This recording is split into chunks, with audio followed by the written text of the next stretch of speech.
Hello, hello, hello. I am the Linux Mitch. Today, I'm going to walk you through an installation of FreeBSD. And I'm going to configure it with all my apps and configuration files to the way I like things. So, let's get to it. So, I'm at the FreeBSD website. This is the main page when you land on it. So what you want to do is click on download FreeBSD. And then you want to scan down. And of course, I'm going to be installing this in a virtual machine. And they have a section for VMs. And I tried to install it, but it didn't work. So what I ended up doing was going here in this first section, installer. And I clicked on AMD 64. And then they have all these ISOs. And I clicked on FreeBSD 13.2 release, the ISO. Not the XZ one, but the ISO one. And I downloaded this one. It's about a gig. And when I download it, it only took, I don't know, maybe a minute. And then I went into my virtual machine and installed it. So this is the main screen when you boot up. And what you want to do is hit your enter key for install. And then you have all these options. You can use your arrow keys to go up and down. And if you want to click on one of those countries that you're from, use your space bar and it'll throw an asterisk into the country that you're marking. But I'm just going to go with the default key map. So I'm going to hit enter. Now it's asking me for a host name. So I'm just going to type in FreeBSD. And I'm going to hit enter. And I'm going to use my arrow keys to go down. And I'm going to click on ports tree. And I'm going to click on enter. And I'm going to use my arrow keys to go down. I'm going to click on UFS. And I'm going to OK it. And now I'm going to click on entire disk. I'm going to click on OK for MBR. And I'm going to finish it. And I'm going to commit. So right now it's formatting my disk. And of course, this is a virtual machine. So I did pause the video for a few moments because I don't want this video to be too long. It's probably going to end up being about an hour as it is. So once you've done that, you're going to end up on this screen. And it's going to ask you for a root password. So we're going to put the root password in. Now when you type stuff, you're not going to see anything. So don't assume it's not working. Just type in your password and hit enter. Type in your password again and hit enter. And it's going to bring you to this screen. And I'm just going to say OK. And I'm going to say yes to this. And I'm going to say yes to this. And I'm going to let it go through its thing again. Would you like IPv6? I'm going to say no to that one. And now I'm going to hit enter. Now it's asking me to select a time zone region. So I'm going to go down. Oops. I'm going to go to America. And I'm going to go down to Canada. Hit enter. And then I'm going to go down to Eastern Ontario. I'm going to hit enter. And it's asking me if it's Eastern Standard Time. Look reasonable. I'm going to say yes. And it's showing me the date and the time. I'm going to skip. Oh, there's the time there. And the time is correct, so I'm going to skip it. And now what I'm going to do on this screen is I'm just going to leave this the way it is. Then on this screen, I'm going to go down here to number 8, and I'm going to disable send mail. So I'm going to put an asterisk. I'm going to use my space bar and put an asterisk in there. And now I'm going to hit OK. Now, would you like to add users to the installed system? I'm going to say yes. And I'm going to type in my username, Mitch. Hit enter. Full name, Mitch. Hit enter. I'm just going to leave this, go with the default. I'm going to go with the default again. Hit enter. Now, would you like to add Mitch to other groups? I'm going to make Mitch part of the wheel group. I'm going to type in wheel. I'm going to hit enter. And this next one I'm going to leave as default. So I'm going to hit enter. And this next one I'm going to leave as default. I'm going to hit enter. And this one too, I'm going to leave as default. I'm going to hit enter. And this one as well, I'm going to leave as default. I'm going to hit enter. Now use password-based authentication. The default is yes, so I'm going to hit enter. Use an empty password. The default is no. You don't want an empty password because it means anyone could log into your system. So the default is no, so I'm going to hit enter. Use a random password. I'm going to say no, which is the default. So I'm going to hit enter. Now it's asking for my user password. So I'm going to type it in. Hit enter. I'm going to retype it. Enter. And lock out the account after creation. The default is no. I'm going to hit enter. And does everything look okay? Now this time you have to type in yes or no. So I'm going to type in yes. I'm going to hit enter. Add another user. I'm going to say no. And again, this time you have to type it in. So I'm going to type in no. Now, exit, apply configuration, and exit the installer. I'm going to hit OK. And the installation is almost done. Now, this is the base installation. There won't be any apps in it. So afterwards, we're going to reboot, and I'm going to do an update. I'm going to update the system because this ISO is from April, and it's now July 1st. So I'm going to reboot. I'm going to do an update, and then I'm going to install my GitLab repository, my packages, all the apps that I like to use, and all my configuration files. And hopefully I can be done before an hour. So I'm back. I really didn't have to pause it. Now we haven't rebooted yet. So now it's asking you, do you want to log into a shell or do you want to finish the installation and reboot? So the default is no, and I'm just going to say no. And now it's asking you, do you want to reboot? And I'm going to leave it there and click on my enter button. And now it's rebooting. And now I'm going to pause the video until we boot it into the new system. So now we booted into the new system, and I'm going to log in as Mensch. So I'm going to type in Mensch.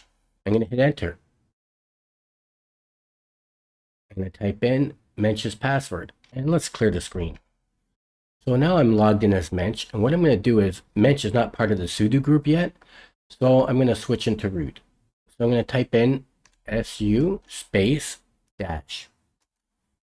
I'm going to put root's password in. Now I'm logged in as root. And I'm going to clear the screen. And I'm going to update the system.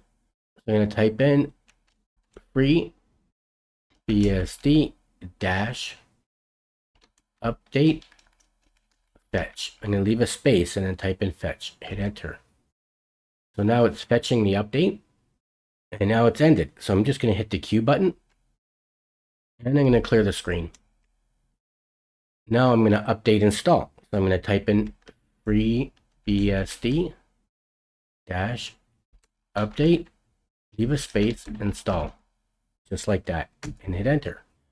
Now it's going to install the updates. And I'm going to pause the video. Oh, and as it turns out, I didn't really have to pause it because it only took a second. Now you're going to reboot. So I'm going to type in reboot. And it's just going to take a second. And there we go, we're rebooting. So I'm going to pause the video and come back when it's in the new system. So we've booted into the updated system. I'm going to clear the screen. Oh, didn't work there. Oh. So I'm going to type in my name and my password. Now I'm going to clear the screen. Okay, now it works. So next thing I'm going to do is install Sudo. So Mensch doesn't have Sudo privileges yet. So again, I'm going to switch into root, su, leave a space, and put a dash. Put your password in, or root's password. So now I'm logged in as root, and I'm going to install Sudo. So I'm going to type in this command, pkg install Sudo, just like that, and then hit the Y. because the default is no. So I'm going to hit the Y, and now it's installing Sudo. And it shouldn't take too long. I don't think Sudo is a big package. Now, one thing to note, oh, I got to hit the Y again. So let's clear the screen.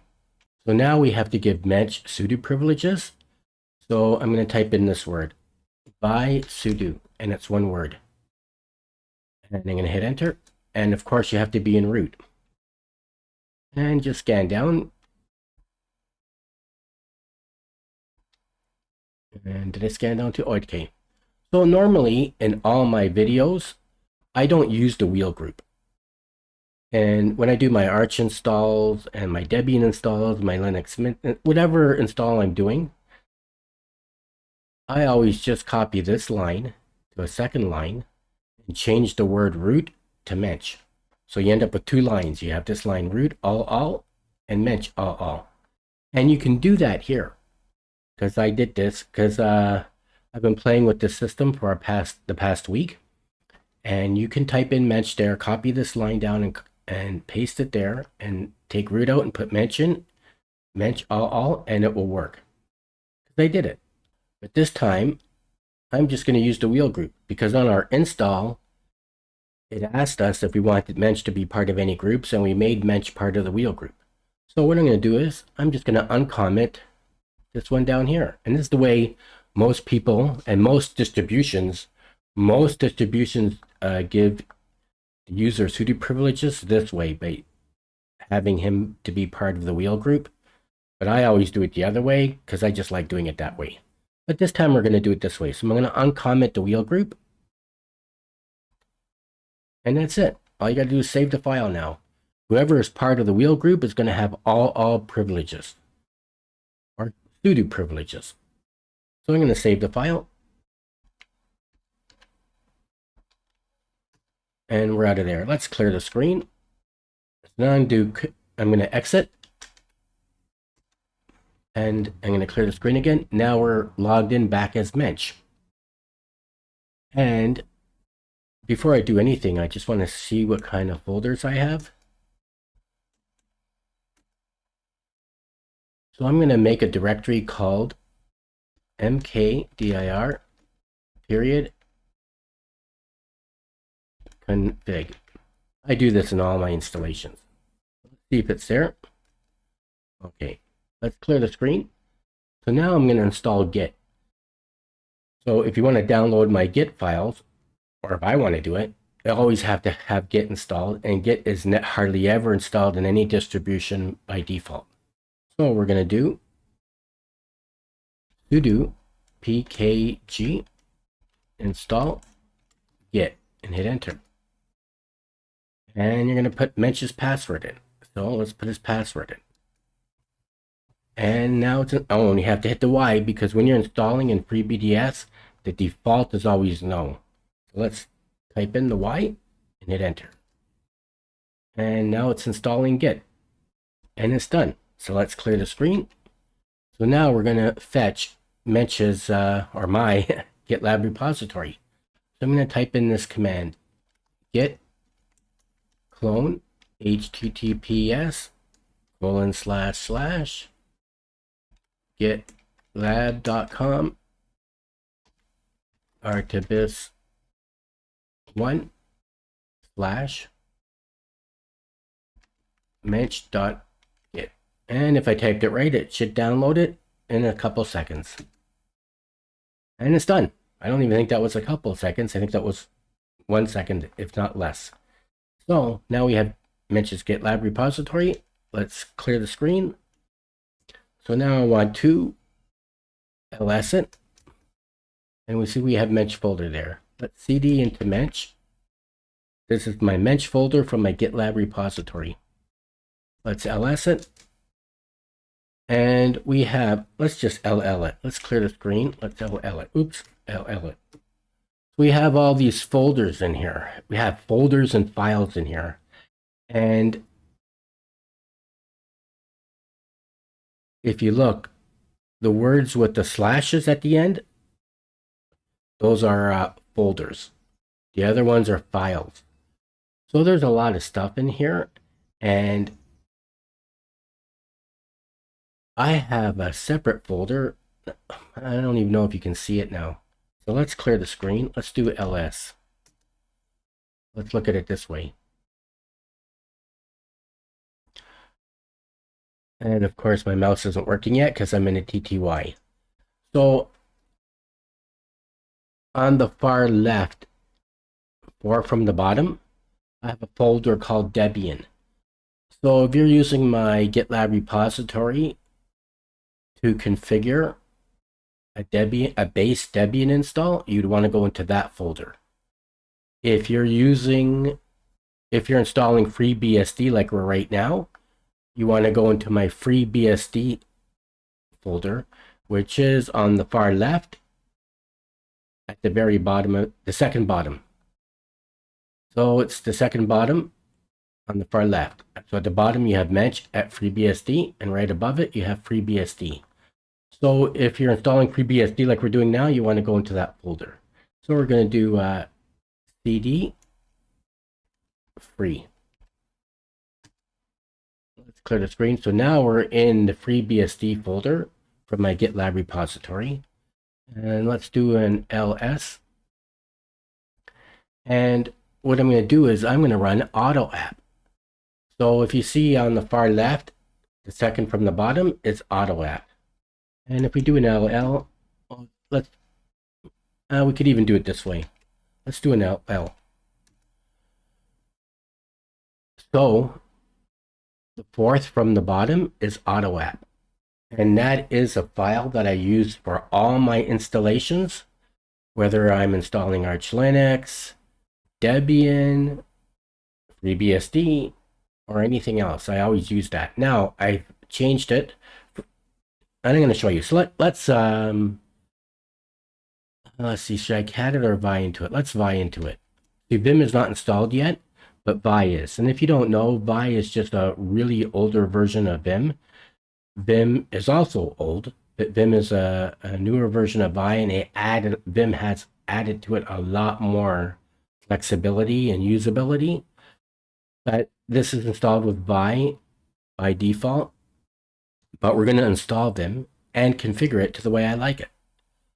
So, but let's vi into auto app right now. And because I just want to show you.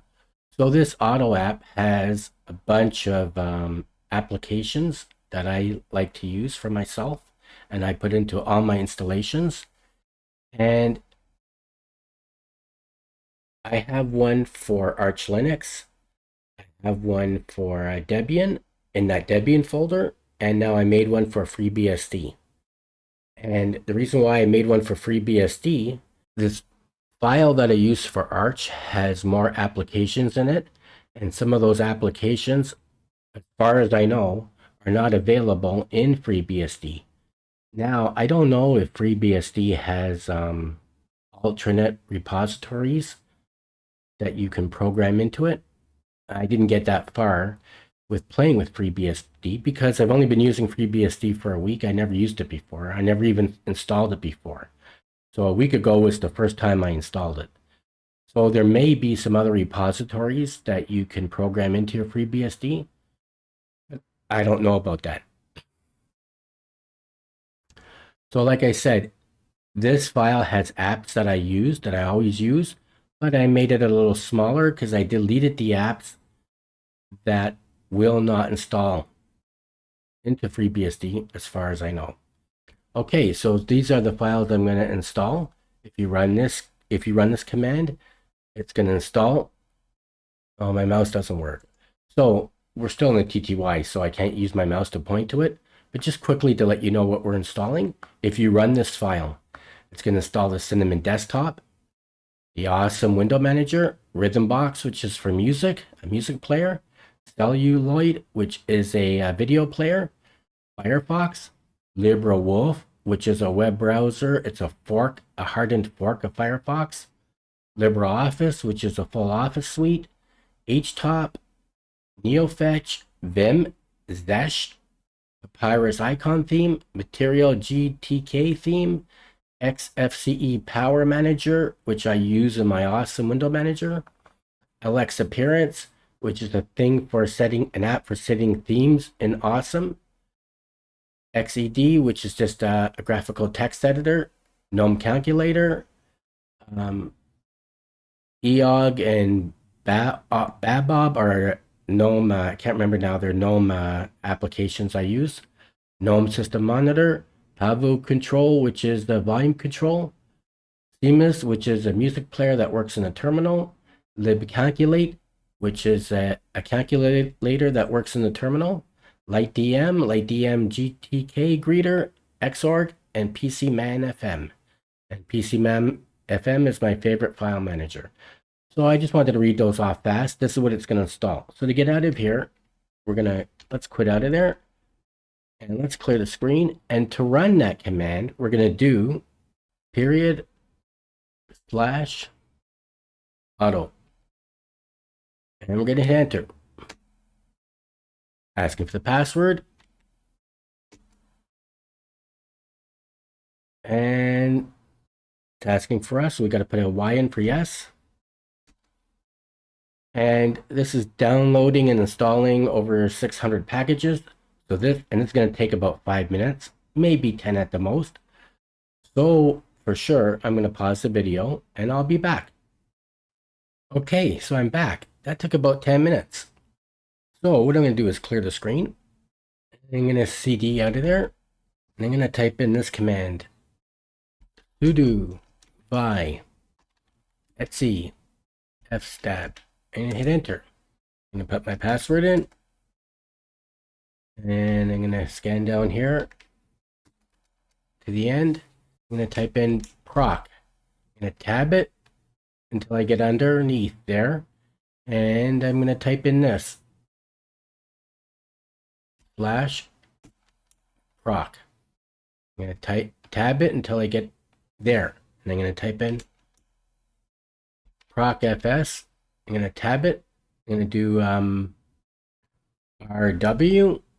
I'm going to tab it. I'm going to do a 0 and a 0.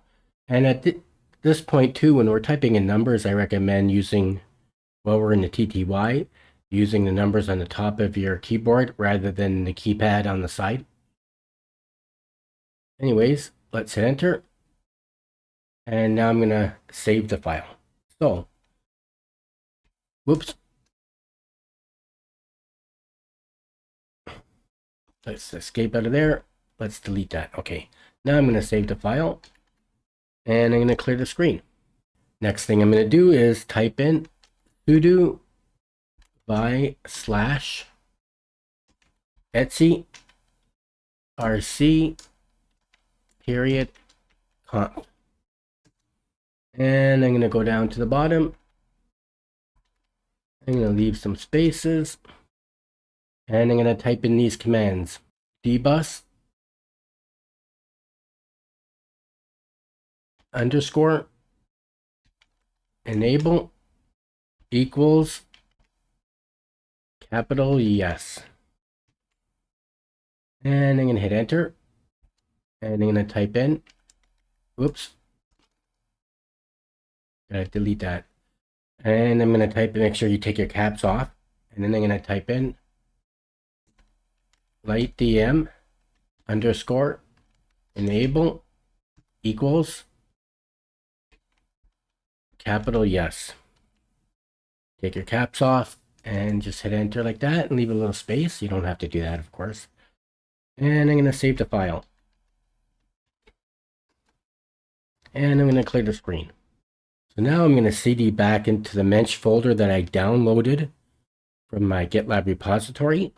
So I'm going to CD Mensch. And I'm going to CD again into the FreeBSD folder. So you want to make sure you're in my Mensch folder from the GitLab repository and in the FreeBSD. And we're going to run a command that runs some configurations. So I'm going to LL. And this one on the very bottom, run configs, we're going to run it. But I'm going to go in there and show you what's in it first. So I'm going to do vi run. So in this file, if you run this file, it's going to copy my extended RC, my X resources, my Zesh RC into the home folder, and it's also going to make a file for Z history. It's going to copy 3 wallpapers into your home folder in case you want to use them. City, Dark Cyan, and Arch Linux, Simply Black. It'd be kind of funny to have an Arch Linux wallpaper in FreeBSD, but I just happen to have these wallpapers in, well, when I made this file, the wallpapers were there. Okay, and it's also going to copy the awesome folder with my configuration, and the 4th line is commented out because I don't want to touch root. And it's also going to set a command to make sure that the GNOME dark themes work. Like for the GNOME calculator and a few of the other GNOME apps. If you want those dark themes to work properly, you got to run that bottom command. Now, you don't have to run this file. It's up to you. And in my Arch Linux folder from my GitLab repository, this file has a lot more commands in it. It has some other commands to run other things, including running the commands to set up the firewall. But that's another story. So I took out all the commands that don't apply to FreeBSD. So this file is a lot smaller. And of course, you don't have to run this. So let's get out of here. And let's clear the screen. Like I said, you don't have to run it. But if you want to run it, you would do this. /run and tab it. And hit enter. So at this point, I suggest rebooting. And what you're going to do is, to reboot, you have to use Sudo when you're logged in as a user. So I'm going to type in Sudo reboot. And I'm going to pause the video and come back. So now we've rebooted into the system, and you can see Lightdm is up. Click on this, and it's programmed to go into Cinnamon, but I'm not going to go there yet. So let's go into Awesome. And I'm going to type in my password. So this is not the default Awesome. This is Awesome with my configs. So what I want to do is open up a terminal. Let's open up Xterm. And let's just LL. And see if my files are all copied properly. My ZSRC, my Z history, my XNetRC, that's good. My X resources, that's good. So what I want to do is, let's clear the screen, and I want to type in this command. cd /usr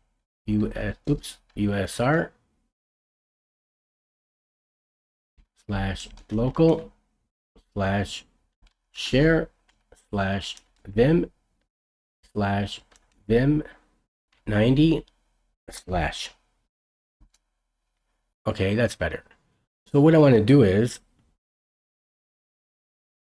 I want to copy this vimrc example into our home folder.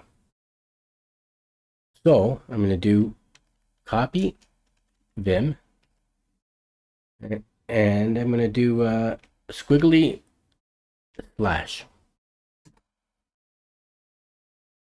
Now let's just stay there, and let's go to another workspace. Let's open up Xterm. Let's just make sure it's there. And there it is, it's there. So I'm going to go to the other workspace, and I'm going to close that. And let's go back to workspace 4 and change the name of this file to, so I'm going to type in mv vim and tab it, and I'm going to change it to .vimrc. Enter. Now let's LL it. And there it is up here. It moved. We changed the name, and there it is up there.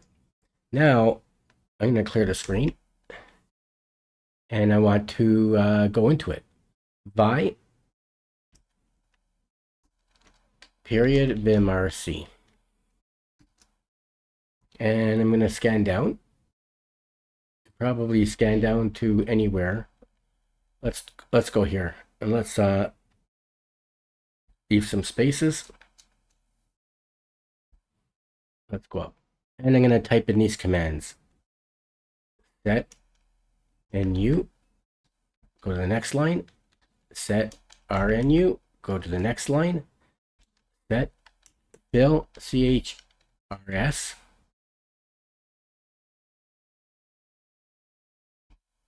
plus equals eob : backslash and leave a couple of spaces. You can leave as many spaces as you want. You have to leave a couple. Now I'm going to save the file and get out of there. Now I'm going to clear the screen. Next thing I'm going to do is this. I'm going to do sudo chsh, leave a space, -s, -mench. So what I'm doing is first of all, by opening that other file and adding those 3 lines, I configured my Zesh configuration file the way I like it to be, with the 2 types of different numbers, and also I configured it so that a new file won't have squiggly lines. So now what I'm doing is I'm making Zesh my default shell. So whenever I reboot and log into FreeBSD, Zesh will always be my default shell. So I'm going to hit enter. It's asking me for my password.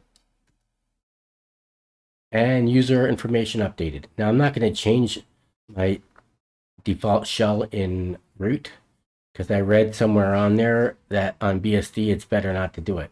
Now when I'm working in Debian and Arch, I always change the default shell in root to Zesh as well, with my Zesh configuration. But like I said, I read somewhere that you shouldn't do it in FreeBSD, so I'm not going to do it. So now what I want to do is, let's just reboot. Now I'm going to show what happens if you try to reboot without doing your sudo command. See, it doesn't work. So you have to do sudo reboot. So now I'm at the login screen. Let's type in my password. So now I'm logged in on a fresh boot, and something I want to do is, let's go into htop. Let's just use my mouse. So I have htop installed, and we're running at 366 megabytes of RAM. So in this FreeBSD virtual machine, I gave it 4 processors. I gave it 4 gigs of RAM. The installation automatically gave it 2 gigs of swap. Now, when I do my Arch installations, I don't use a swap. And even on my main machine, I haven't used a swap in years. But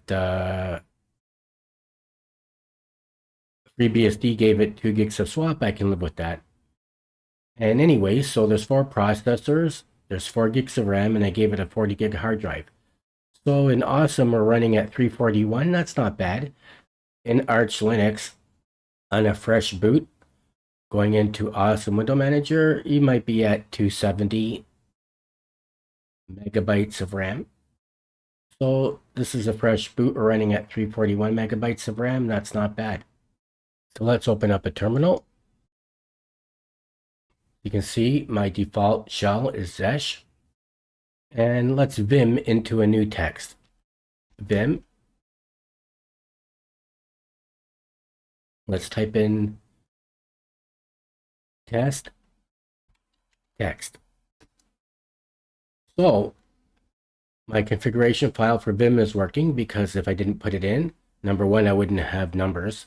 Number 2, or the second thing is that the default Vim configuration file, when you open up a new file, you see all these squiggly lines. I don't remember what you're supposed to call those, but all these squiggly lines will be going all the way down here to the very bottom until you delete one. And when you start typing a new line, it deletes a squiggly line.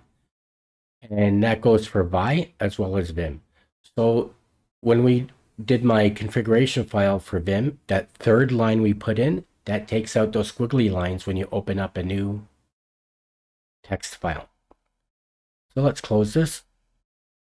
Let's just get out of there. Now let's check out my Zesh file. Let's clear the screen. Let's do vim -rc. Let's hit enter, and this is my Zesh file. So when we went into my vim-rc, the first 2 lines we put in there, those were for the numbers. So my Vim RC file is configured to the way I like it, to the way I always do it. Let's get out of there. Let's clear the screen. Let's close that. So let's see what we have here. We have Word document. This is the full LibreOffice suite is installed from my configuration files. So that's Writer for your document. And of course, I'm just letting you know that this was installed. And also, in case you're new to Linux, I installed the full LibreOffice suite. So this is for equal to MS Word, if you want to call it that. Let's close that. We have spreadsheets, LibreOffice Calc, which is your spreadsheet program, which is the equivalent to Microsoft Excel. And let's see, we have calculator. Now, for some reason, the Gnome Dark theme didn't take effect. Oh, and I do want to change some settings now, so I forgot to do this. So you want to hold down your mod key or your super key, and hit the P, and it brings a menu up at top. And of course, if you're familiar with Awesome Window Manager, you already know this. There's a menu there. So I'm going to type in power and then hit enter. And let's just make that full screen. I'm going to go to display. I'm going to turn all these off because I don't like the machine putting my system to sleep when I'm not using it. And I'm going to close it. And another thing I'm going to do is I'm going to hold the mod key and hit P again and type in custom look and feel. And I'm going to do Matera Dark. And I'm going to go to icon theme and I'm going to do Papyrus Dark. And I'm going to go down here and apply it. And of course, you can't see that. So now I'm going to go and apply it. So let's apply it. And let's close it. There we go.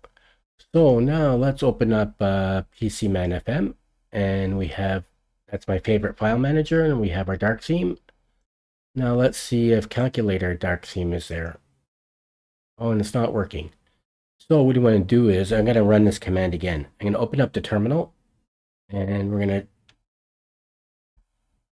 cd into mensch FreeBSD. Let's cat run configs. Oh, that's why I didn't highlight it properly. Let's just open up another terminal and let's insert it down. Let's hit enter and let's see if it fixed it. So let's close both my terminals. And let's go to calculator and see if it worked. There it is. I fixed the Gnome Dark theme. So what I also have here is Firefox.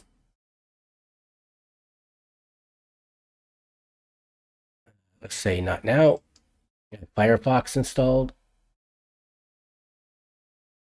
I have LibreWolf installed. And in case you don't know, LibreWolf is a fork of Firefox. It's a hardened fork. So what they do is they take Firefox and they harden all the settings by default. Now all these settings in Firefox, you can harden it just the same way LibreWolf is hardened, but it's not by default. So when you install Firefox, you have to be aware that to go into the settings and you have to know what settings to turn on and turn off and so forth.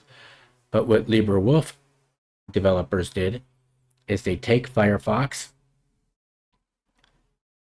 and they change all the settings to be hardened by default. And they take out all the bloat. So all that pocket and telemetry and all that garbage is not there. So as you can see, this is LibreWolf. And I installed this with my app, with my configuration file. So if you downloaded my configuration file and downloaded the apps and ran the app, you're going to get this. So this is nice. Now, what else do we have? Now, notice too that this menu is configured to the way I use it in my main machine. So some of these things won't work. Like for instance, if you click on OBS, it won't open because I didn't install OBS. So even, and again, OpenShot is not installed. And also, I don't have Kdenlive in here. Oh yeah, there it is. Kdenlive won't open because it's not installed. So in my auto app configuration file for FreeBSD, I didn't install those applications, but those things are still in the menu.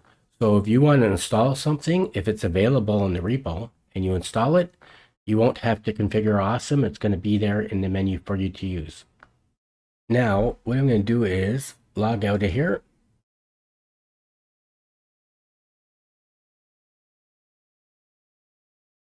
I'm going to log into Cinnamon.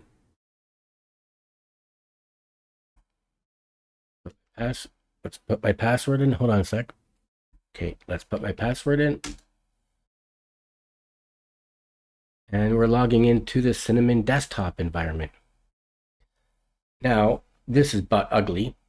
And I don't know why that error message is coming up, but let's just close it. This is but ugly.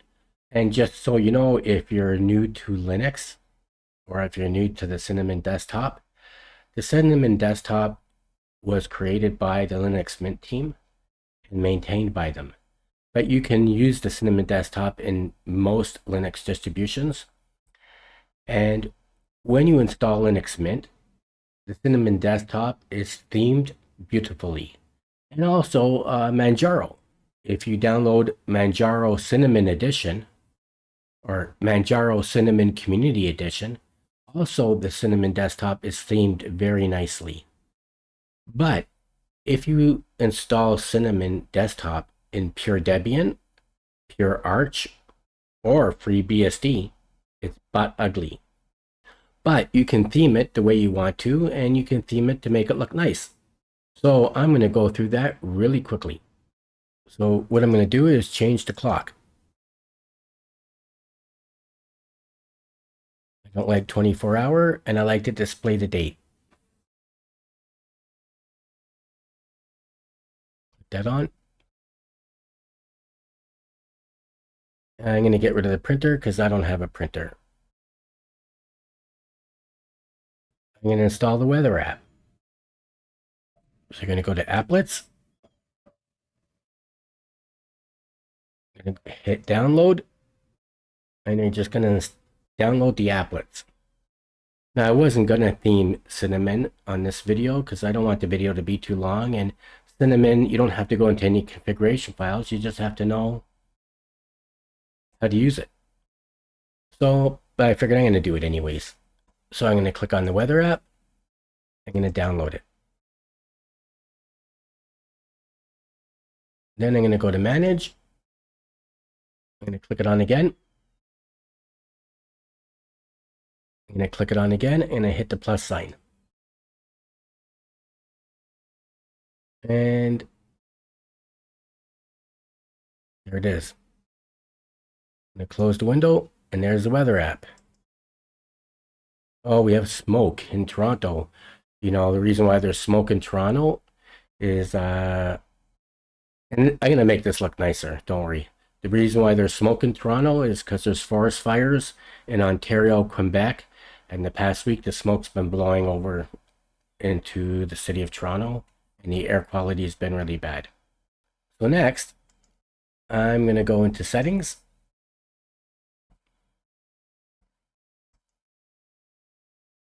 And I'm going to go to themes. I'm going to go down here.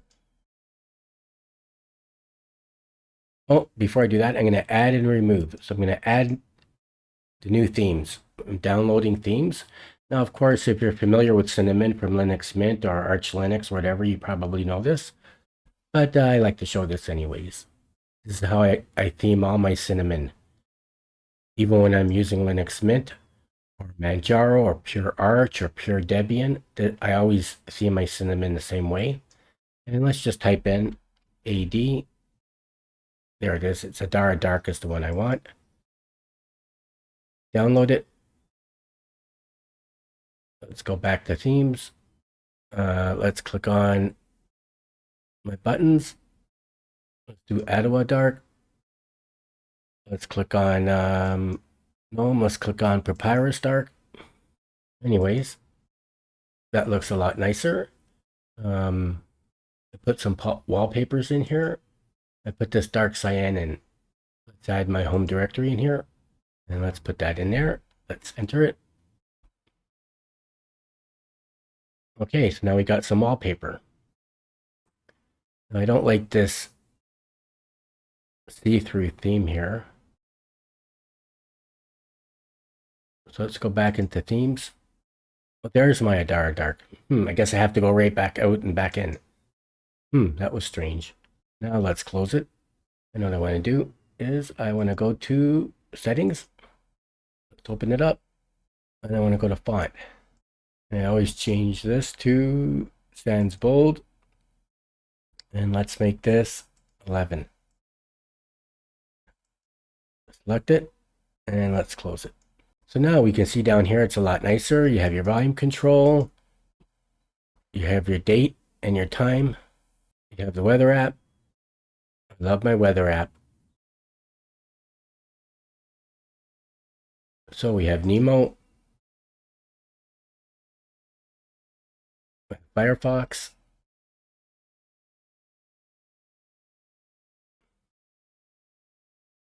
now PCman FM is another file manager I have. We have the full office suite like I showed you. There's Writer.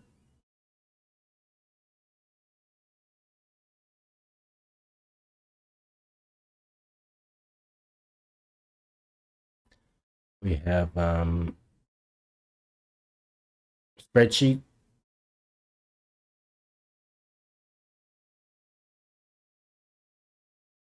I have LibreWolf. Internet web browser.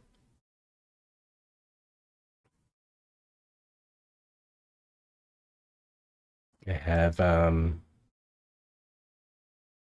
and video. I have Rhythmbox music player. I don't have any music in here because it's a virtual machine, but I use it on my main drive. I also have a sound and video. We have MPV media player, which plays music and videos. I also have Celluloid, which plays videos, and Rhythmbox. And we have Pulse audio volume control. So that's pretty well it. This is the settings menu. Let's just make it full screen so you have all your settings in here. And of course, anybody who knows Cinnamon would know this. And let's do another HTOP.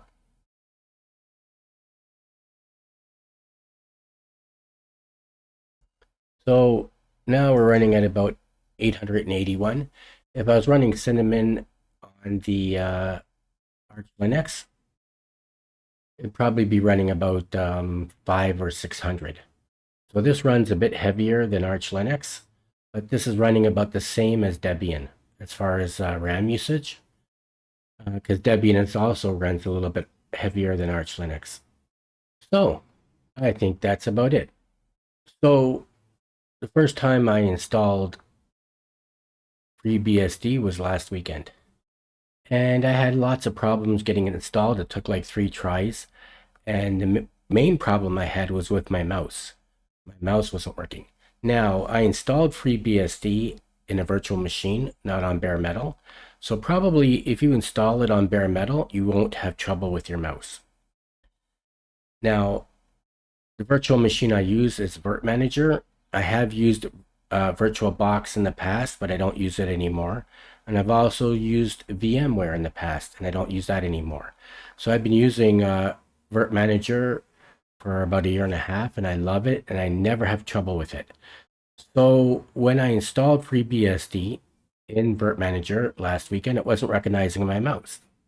Now, I never had this trouble before. So as you can see, these are my virtual machines. I have Arch Linux, I have Pure Debian, I have Linux Mint based on Ubuntu, I have Linux Mint based on Debian, MX Linux, Windows 10, and Windows 11. And I never have trouble with those virtual machines recognizing my mouse. And I've had more virtual machines. I've had this list going down to the bottom.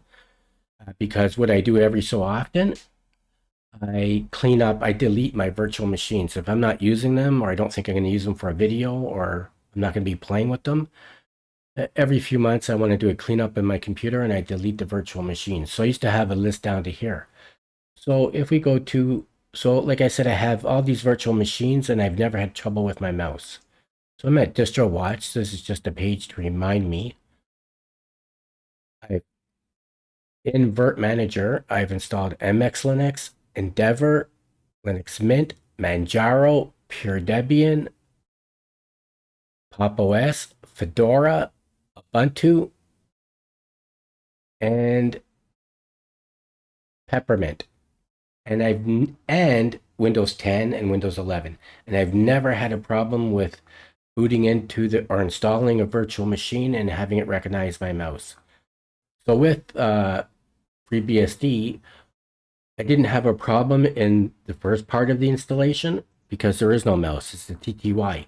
But when I got to the login screen, after everything was installed and all my apps were installed and I got into the login screen, it wouldn't recognize my mouse. And I resolved it by doing this. So Virt Manager has a thing in here, and I don't know if you've ever used Virt Manager. You can redirect your USB device. And you can tell this, your virtual machine, to recognize a thumb drive, a mouse, a keyboard, or anything that's plugged into the computer, your hard drive. So I never use this. Well, I shouldn't say I never use it. I only use this option. Let's close that. I only use this option, redirect USB device, when I want a virtual machine to recognize a thumb drive. So if I'm logged into a virtual machine, Arch Linux, Debian, Manjaro, Windows 10, Windows 11, and I want it to recognize my thumb drive, I plug the thumb drive into my bare metal machine, and then I click on this and tell it to recognize my thumb drive, and then I can move files between my thumb drive and the virtual machine. And that's the only time I ever use it. I've never had to use this for my mouse, no matter what virtual machine I install. So I had to use it for FreeBSD, and that's how I got my mouse working. So I have an extra mouse. So I had to plug it into my hard drive and redirect one of the mouses using this command. And then one mouse I used for the virtual machine, and the other mouse I used for my hard drive. And that's how I got around that. So that was the first problem I had, and that's how I solved it. The second problem I have is that UFW, Uncomplicated Firewall, is the firewall that I use in all my installations. I use it in Debian, I use it in Manjaro, I use it in Pop! OS, I use it in Arch Linux, I use it in Linux Mint. Whatever distribution I use, I always use Uncomplicated Firewall. And I think Uncomplicated Firewall is available in every Linux distribution. And there's Uncomplicated Firewall, UFW, and then there's GUFW, which is the graphical front end for Uncomplicated Firewall, which works in the GUI. So you can just open up your GUI application and turn it on. And it's simple, it's easy to use. But I don't always use the one with the G. A lot of times I just install Uncomplicated Firewall and I go into the terminal, I make a few commands, and I set it. So Uncomplicated Firewall is not available in FreeBSD, but they do have 3 built-in firewalls to choose from. But the firewalls are so complicated, I couldn't figure out how to use them. And on their webpage, documentation, and I'm going to take you there. So if you go to their main page, they have documentation. And they have the handbook. Let's go to the handbook. And it's actually very good. They have a lot of information in here. There's chapters. You can look up all kinds of stuff and learn how to use the system.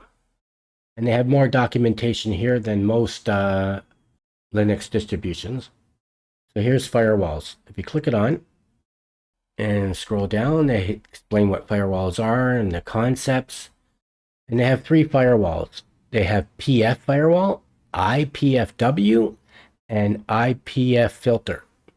So 3 different types of built-in firewalls that come with the system. You don't have to download them, but you have to learn how to configure them. So the first one they talk about, I read it, didn't understand what they were talking about. It seemed way too complicated for me. And I read all 3 of them. This is, rule sets and making it really, really complicated.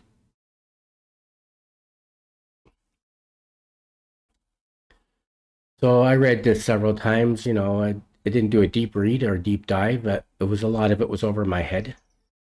And so I never figured out how to install it, so I don't have a firewall on my system. So anyways, if you want, you can read it. And I tried to Google it, and I tried to find out information about installing firewalls. I even watched a few videos from people who used FreeBSD to showing how to install a firewall. It was just too much for me. So for that reason, and even when I use uncomplicated firewall in the terminal, I know how to set the settings in the terminal to the way I like it, how to turn on and off SSH, how to close and open the portals, and it's easy to use. And I guess that's why they call it UFW, uncomplicated firewall. So I think it's a shame that they don't have it available in their system, in their package manager. Now, maybe there's a reason why. Maybe it's for some reason it's not compatible with their system, but I doubt it, because they have everything else in there. They have all the applications I use, Rhythmbox, LibreOffice, Firefox. They have all the applications I use, so I don't know why they wouldn't have uncomplicated firewall, except for the reason that they have their own 3 built-in firewalls that are so complicated, most people are not going to be able to know how to use them. So for the reason of the mouse and the reason of the firewall, I'm going to give FreeBSD a 5 out of 10. 10 being the greatest and 0 being no good. I'm going to give it a 5 out of 10. I did enjoy using the system. It reminds me a lot of Arch. And if you know how to install Archway, or using the Arch, the relatively new Arch installer, you will be able to install it. But it also runs kind of heavy on RAM. And the fact that I had trouble in the mouse, even though it was a virtual machine, I guess if you use it on your bare metal, you won't have that trouble. But I never had trouble with my mouse in any other virtual machines of any other distributions. But the main thing, that firewall, that's a deal breaker for me, and I wouldn't use it as a daily driver. So anyways, I hope you enjoyed this video. If you did, please like it, and don't forget to subscribe to my channel. Thank you for watching. I am the Linux Mensch.